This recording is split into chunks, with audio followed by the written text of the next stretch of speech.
A physician can't be personally performing services in Missouri while at the same time vacationing in Hawaii.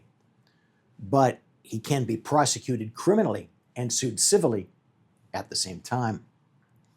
Let's say that you're a physician under federal investigation for submitting false claims to Medicare. You might think that a 6-figure or even 7-figure civil settlement is the end of the matter, so you write a check. The headlines fade. Maybe you even convince yourself that it was all just some sort of a billing misunderstanding. Except it isn't over, not even close. Consider Dr. Mohd Asfar Malik, a Missouri psychiatrist.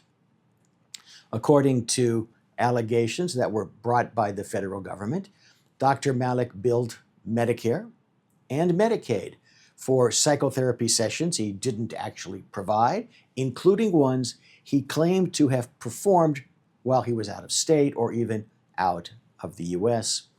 Some of those services were actually rendered by others, but they were billed as if Malik performed them himself. That single common set of facts resulted in both False Claims Act civil litigation and criminal charges against Dr. Malik.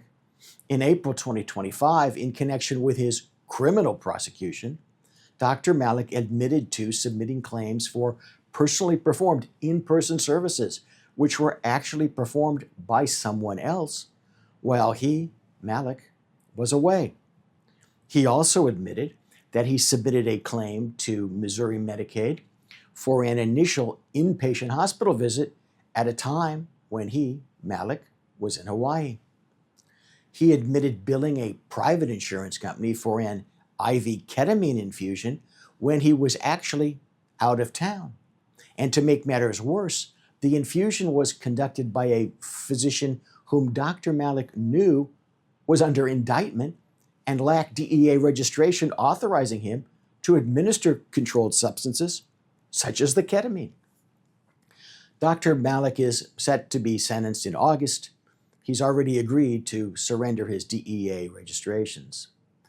And on the civil side, in July 2025, Dr. Malik agreed to pay $501,556 to resolve the civil False Claims Act case. Here's some takeaways for you. A civil settlement doesn't buy you peace, it might just buy you time. Or, as in Dr. Malik's case, it comes on top of a guilty plea. That's a very expensive combo platter, and not just in dollars. Licenses, reputations, and freedom are all on the table. Being criminally prosecuted and civilly sued for the exact same set of facts isn't double jeopardy, it's just double trouble. No compliance program is likely to stop someone who starts out as an actual criminal. But my experience is that the great majority of people who get caught up in compliance messes don't start out as actual criminals, they just end up as ones. But query whether they would have gone all the way had there been the proper roadblocks. In other words, an active compliance program, not just a compliance plan on a shelf or on a computer. Internal audits, external audits, and so on.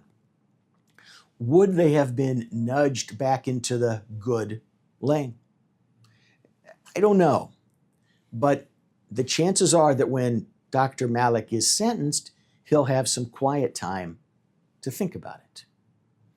If you got some value from this, please like, comment, and subscribe. Thank you very much.